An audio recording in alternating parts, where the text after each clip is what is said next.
Bir necha kundan beri bo'layotgan qo'ng'iroq murojaatlarni hisobga olib, bu mavzu haqida ozgina huquqiy jihatdan to'xtalib o'tmasa bo'lmaydi deb hisobladim. Sabab kulgili ish bo'lyapti. Qayerdan boshlangan bilmadim. Topshiriq kompaniya, biroq so'nggi kunlarda ko'ryapmiz, joylardagi hokimlar aholini uylariga bostirib kirib, "Men bu yerni tozalamabsan, men bu yer iflos ekan" va hokazo degan gaplarni gapiryapti. Qo'pol aytganda, qaynona rolini bajarishga o'tib ketishdi hokimlar. Juda ham kulgili. Bugungi kunda hokimlarning endi uylarga kirib, sipir-sidir masalalari aytishi. Xo'p, bu qanchalik to'g'ri degan savol bo'lishi mumkin. O'rtoqlar bilib qo'yinglar va hokimlar ham agar o'zini hurmat qilgan, kulgiga qolishni istamagan, qonunni buzishni istamagani bo'lsa, eshitib qo'ysa foydali bo'ladi. O'zbekiston Respublikasining qonunchiligida, ya'ni ma'muriy javobgarlik to'g'risidagi kodeksda ham, jinoyat kodeksida ham javobgarlik bor. Fuqaroning xohishiga qarshi uni turar joyiga kirish.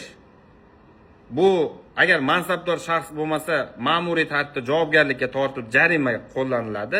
Agar mansabdor bo'lsa yoki boshqa bir g'ayriqonuniy bostirib kirish rejasi bilan kelgan shaxs bo'lsa, bu jinoiy javobgarlikka ham sabab bo'lishi mumkin va bu 5 yilgacha maksimum ozodlikdan mahrum qilish bilan jazolanishgacha olib keladi. O'rtoqlar, ya'ni birinchi navbatda fuqarolar bilib qo'yadigani, sizni eshigingizni kimdir hokim kelib taqillatadimi, boshqami, istasangiz uni kirgizmaslikka haqqingiz bor. Marhamat borda bostirib kiraman desang, tintuv o'tkazaman desang, suddan sanksiya olib kel. Uyimga kirishga degan masalani qo'yasiz. Prosta kirgizmasdan haydab yuborishingiz ham mumkin. Mas'ullar bilib qo'yadigani, sizni birovni uyiga bostirib kirishga, uni xohishiga qarshi kirishga haqqingiz yo'q. U mehmon sifatida marhamat kiring desagina kirasiz, lekin siz uni nima uyini videoga olib, "Mamlating iflos ekan, boshqa ekan" deb buni tarmoqqa qo'yyapsizlar. Bu boshqa javobgarlik ham olib keladi. Shuni bilib qo'yish kerak.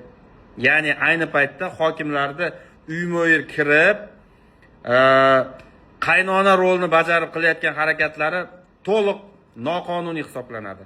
Bunaqa o'zingizlar kulgiga qo'ymanglar va davlatchilikni bunaqa sharmanda qilmanglar.